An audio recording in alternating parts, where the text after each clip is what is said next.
Today we'll discuss one important topic of macroeconomics, that is control of inflation and deflation. बहुत important topic ये माना जाता है, ठीक है। तो और इसी के क्या होते हैं क्लास, तीन पर्टिकुलर अलग अलग नाम होते हैं, या हम लोग कह सकते हैं कि जो तीनों टॉपिक है वो आपस में एक दूसरे के सिनोनिम्स हैं।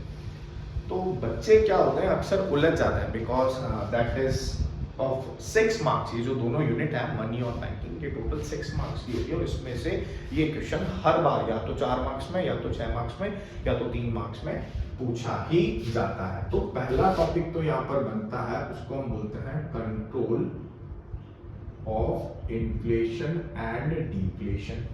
ये तो एक साधारण सा नाम हो गया। चलो इससे पहले मैं आपको ये बता देता हूँ इन्फ्लेशन और डिफ्लेशन का मतलब क्या होता है। देखिए, इन्फ्लेशन का मतलब होता है इकोनॉमी के अंदर महंगाई, डिफ्लेशन का मतलब होता है इकोनॉमी के अंदर सस्ताई। तो पर्टिकुलर एक इकोनॉमी जो है वो ना तो बहुत ज्यादा महंगाई पर चल सकती है, ना तो वो बहुत ज्यादा सस्ताई पर चल सकती है या सस्ते में चल सकती है। तो एक टॉपिक तो बनता है कंट्रोल ऑफ, मतलब उसका नाम बनता है control of inflation and deflation. दूसरा कंट्रोल ऑफ मनी सप्लाई, क्या बोलते हैं, कंट्रोल ऑफ मनी सप्लाई। तीसरा जो नाम बनता है that is control of excess demand and deficient demand. Excess demand का मतलब डिमांड ज्यादा हो जाना सप्लाई से, डेफिशिएंट डिमांड का मतलब डिमांड कम हो जाना एज कंपेयर टू सप्लाई। तो आपस में जो तीनों टॉपिक है वो एक ही पर्टिकुलर नाम से जाने जाते हैं, या पर्टिकुलर उनको आप लोग कह सकते हैं control of inflation and deflation, या फिर कंट्रोल ऑफ मनी सप्लाई, या फिर control of excess demand and deficient demand. तो एक जो इकोनॉमी होती है उसके अंदर इन तीनों चीजों को कंट्रोल करने की पावर जो है वो पर्टिकुलर दो अथॉरिटीज के पास होती है, जिनका नाम होता है क्लास आरबीआई, और दूसरा जो है वो है गवर्नमेंट। भाई अगर इकोनॉमी में बहुत ज्यादा महंगाई है तो कौन कंट्रोल करेगा, या तो आरबीआई या तो गवर्नमेंट। और इकोनॉमी के अंदर बहुत ज्यादा अगर सस्ता है या सस्ता ही, तो उसको कौन कंट्रोल करेगा, आरबीआई या फिर गवर्नमेंट। अब जब आरबीआई कंट्रोल करती है क्लास, जैसे फॉर एग्जांपल मैं कहूं कि मुझे क्लास के अंदर डिसिप्लिन मेंटेन करना है, तो डिसिप्लिन मेंटेन करने के लिए होगा क्या क्लास, कि मुझे पहले एक रूल बुक क्रिएट करनी पड़ेगी। जब तक मेरे पास रूल बुक नहीं होगी तब तक मैं क्लास के अंदर जो है डिसिप्लिन मेंटेन नहीं कर सकता हूं। उसी प्रकार से इकोनॉमी के अंदर जब इन्फ्लेशन और डिफ्लेशन बोलो, चाहे मनी सप्लाई बोलो, चाहे एक्सेस डिमांड, चाहे डेफिशिएंट डिमांड बोलो, तीनों बातें एक ही होती है। तो जो आरबीआई इन तीनों चीजों को कंट्रोल करने की कोशिश करती है, तो एक पॉलिसी का इस्तेमाल करती है जिसको बोलते हैं क्लास मॉनेटरी पॉलिसी। क्या बोलते हैं, मॉनेटरी पॉलिसी। और जब गवर्नमेंट पर्टिकुलर इन्फ्लेशन और डिफ्लेशन को, मैं बार बार इन्फ्लेशन और डिफ्लेशन बोल रहा हूं, आप ये दो नाम भी याद रखिएगा। गवर्नमेंट जब कंट्रोल करने की कोशिश करती है तो एक पॉलिसी का इस्तेमाल करती है क्लास, जिसको बोलते हैं फिस्कल पॉलिसी। क्या बोलते हैं, फिस्कल पॉलिसी।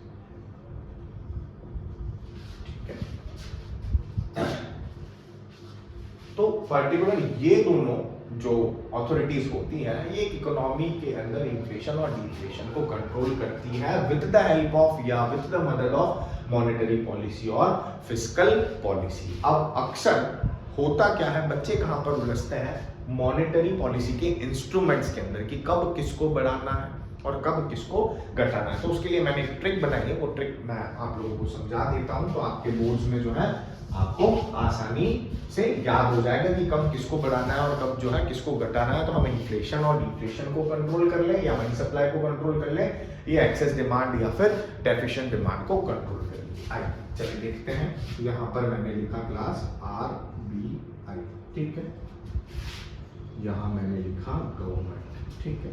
अब आरबीआई किसका इस्तेमाल करती है, एक सेकेंड, मॉनेटरी पॉलिसी का, और गवर्नमेंट किसका इस्तेमाल करती है क्लास, फिस्कल पॉलिसी का। देखिए मॉनेटरी पॉलिसी के अंदर दो इंस्ट्रूमेंट होते हैं, या पर्टिकुलर आप समझ लीजिए कि दो टूल्स होते हैं।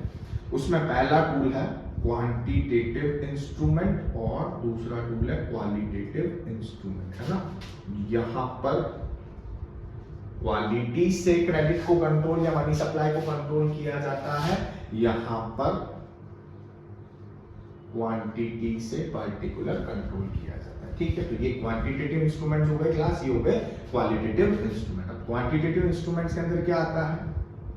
Bank rate, repo rate, reverse repo rate, CRR, then SLR। अभी के लिए सिर्फ याद करो, है ना, बाकी एक्सप्लेनेशन मैं आपको बता दूंगा।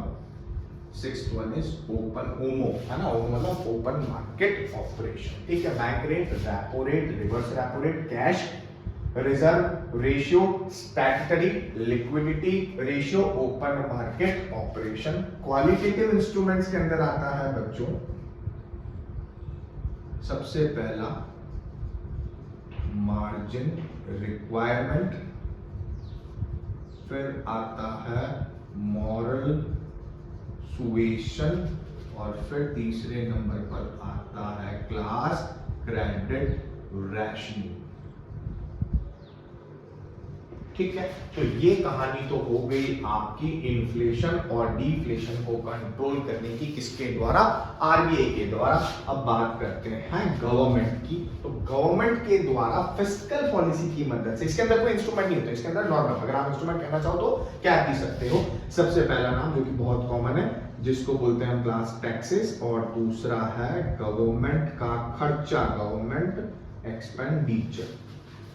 अब अक्सर बच्चे क्या करते हैं, है ना, कि एक तो ये दो नाम भूल जाते हैं, पूछते हैं मॉनेटरी पॉलिसी के बारे में, लिख फिस्कल के बारे में आते हैं, कभी कभार मॉनेटरी के बारे में पूछते हैं और फिस्कल लिख कर आ जाते हैं, मतलब आपस में उलझ जाते हैं। तो इसकी एक बहुत शॉर्ट सी ट्रिक मैंने बनाई है कि कब किसको बढ़ाना है या कब किसको घटाना है, ताकि इन्फ्लेशन और डिफ्लेशन जो है वो क्लास क्या हो जाए, कंट्रोल हो जाए। ठीक है, तो यहाँ पर एक बॉक्स है ना, मैं आपके सामने रखता हूं, जिसके अंदर मैंने यहाँ पर एक बहुत सिंपल सी ट्रिक बनाई है। ठीक है, यहाँ मैंने लिखा इन्फ्लेशन, यहाँ मैंने लिखा inflation.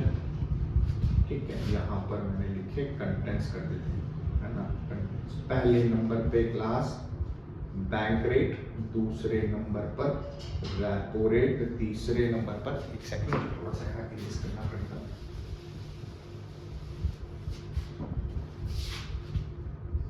Reverse repo rate, CRR, SLR।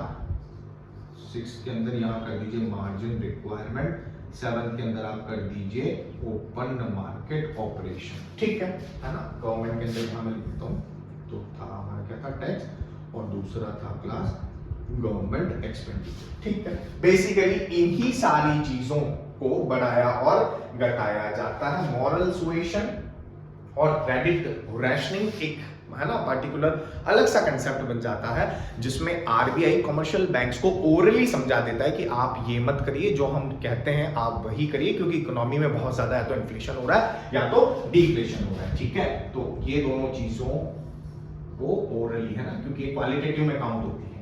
ठीक है बच्चों, अब देखो ये सारी चीजें कब बढ़ानी है, कब घटानी है, क्या करें, सोचो।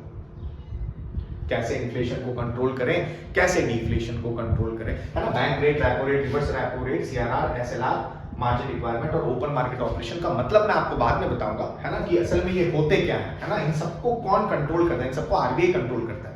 ठीक है, आरबीआई और गवर्नमेंट बेसिकली, है ना, टैक्सेस और, है ना। यहाँ पर एक काम करते हैं, ओपन मार्केट ऑपरेशन को हम लास्ट में लिख देते हैं। यहाँ पर एक काम करते हैं, पहले लिख देते हैं टैक्स, और यहाँ लिख देते हैं ओपन मार्केट ऑपरेशन टैक्स, फिर यहाँ लिख देते हैं गवर्नमेंट एक्सपेंडिचर, और यहाँ लिख देते हैं हम ओपन मार्केट ऑपरेशन, ताकि सारी चीजें एक ही बार में आ जाए।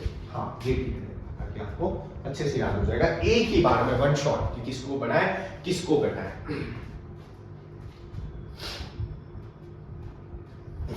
देखो, अब आपको वन शॉट सिखाता हूं, कुछ मत कीजिए। यहाँ एक एरो, यहाँ एक एरो, यहाँ एक एरो, यहाँ एक एरो, यहाँ एक एरो, यहाँ पर भी एरो, यहाँ पर भी एरो। यहाँ ध्यान रखना भैया, है ना, गवर्नमेंट एक्सपेंडिचर के अंदर एरो नीचे और ओपन मार्केट है ना ऑपरेशन के अंदर यहाँ सेल तो यहाँ क्या हो जाएगा, परचेज हो जाएगा। ठीक है, यहाँ सेल तो यहाँ क्या हो जाएगा, परचेज हो जाएगा। उसी प्रकार इन सारे एरोस का उल्टा कर दो, है ना, यहाँ पर नीचे नीचे नीचे नीचे फिर नीचे फिर नीचे, यहाँ पर वापस नीचे और यहाँ कर देना ऊपर। मतलब बैंक रेट को बढ़ाया गया तो इन्फ्लेशन कंट्रोल में, घटाया गया तो डिफ्लेशन कंट्रोल में। उसी प्रकार repo rate, reverse repo rate, CRR, SLR, margin requirement, tax, government expenditure और ओपन मार्केट ऑपरेशंस। ठीक है, बाकी का मैं आपको अगली वीडियो में समझाऊंगा कि बैंक रेट क्या होती है, रेपो रेट क्या होती है, रिवर्स रेपो रेट क्या है, सीआरआर क्या है, एसएलआर क्या है, मार्जिन रिक्वायरमेंट, टैक्सेस क्या है, गवर्नमेंट एक्सपेंडिचर क्या है, ओपन मार्केट ऑपरेशंस क्या होते हैं, किस तरीके से आरबीआई और गवर्नमेंट मिलकर with the help of monetary policy और फिस्कल पॉलिसी से इन्फ्लेशन और डिफ्लेशन को कंट्रोल कर लेते हैं, या फिर मनी सप्लाई को कंट्रोल कर लेते हैं, या फिर एक्सेस डिमांड और डेफिशिएंट डिमांड को कंट्रोल कर लेते हैं। ये सबसे स्मार्टेस्ट और शॉर्टेस्ट ट्रिक है जो आपको एग्जाम में कभी नहीं अटकाएगी। हमेशा याद रखना, इन्फ्लेशन को अगर कंट्रोल करना है, जहां पर भी एरो ऊपर की तरफ मतलब सबको बढ़ा दो, और जहां पर भी एरो नीचे की तरफ मतलब सबको घटा दो। जब घटाओगे तो डिफ्लेशन कंट्रोल में आ जाएगा, जब बढ़ाओगे तो क्या आ जाएगा, इन्फ्लेशन कंट्रोल में आ जाएगा। All the very best for your board exams. Thank you everyone.